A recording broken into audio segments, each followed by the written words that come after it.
ਵਾਹਿਗੁਰੂ ਜੀ ਕਾ ਖਾਲਸਾ ਵਾਹਿਗੁਰੂ ਜੀ ਕੀ ਫਤਿਹ। जन्म साखी 10 गुरु की सूरज प्रकाश ग्रंथ साखी गुरु गोबिंद सिंह जी की 5 सिंहों की प्रार्थना स्वीकार करना।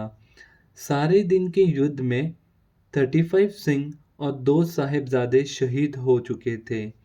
रात हो गई। अंदर न कोई लंगर का प्रबंध था और न ही और गोली सिक्की का। पीछे 5 सिंह और गुरुजी सारे दिन के युद्ध के थके मारे, पेट से भूखे, थकावट से चूर हो गए थे। घड़ी के चारों ओर शत्रु दल घेरा डाले बैठे थे।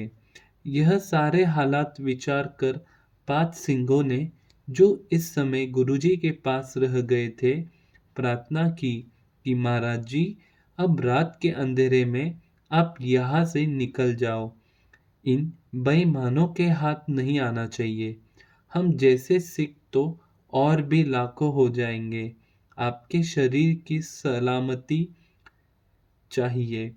इस तरह जब सिंहों ने बहुत बार प्रार्थना की, तो आप जी ने उन 5 सिंह को अपने सामने बैठाकर कहा, मैं सदा ही 5 सिंहों वे विद्यमान रहूंगा।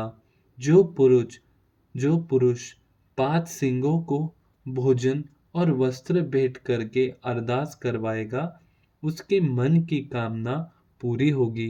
धन श्री गुरु गोबिंद सिंह जी महाराज। गुरु जी का चमकोर की घड़ी से निकल जाना।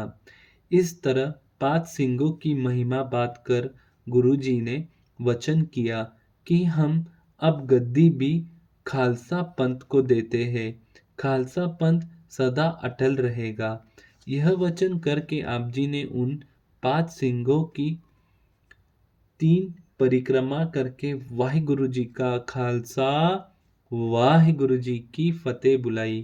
तदुपरांत आप अपनी कलगी वस्त्र भाई संगत सिंह को देकर घड़ी में रहने की आज्ञा करके आप गुरुजी 3 सिंह भाई दया सिंह, भाई धर्म सिंह और भाई मान सिंह को साथ लेकर घड़ी के पिछली तरफ खिड़की से रात के अंधेरे में बाहर निकल गए। बाहर निकलकर आप जी ने अपने साथी 3 सिंहों को कहा कि यह तारा देख लो, और यदि आपस में बिछड़कर रास्ता भूल जाए तो इस तारे की दिशा में चलाना। इस तरह यदि रात को इकट्ठा न हो सके तो दिन में हो जाएंगे।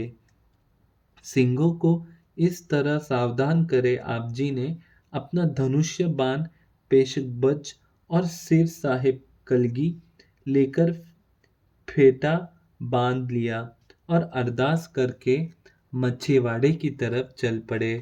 गांव से बाहर जाकर गुरुजी ने 3 बार ताली मारकर ऊंची आवाज से कहा, सिखों का गुरु निकल चला है। यह आवाज सुनकर रात के अंधेरे में जो भी तुरक सामने हुआ, उसे मौत के घाट उतारकर आप जी आगे निकल गए। इस हलचल में आप जी से तीनों सिंह आपसे बिछड़ गए। धन श्री गुरु गोबिंद सिंह जी महाराज। वाहिगुरु जी का खालसा वाहिगुरु जी की फतेह।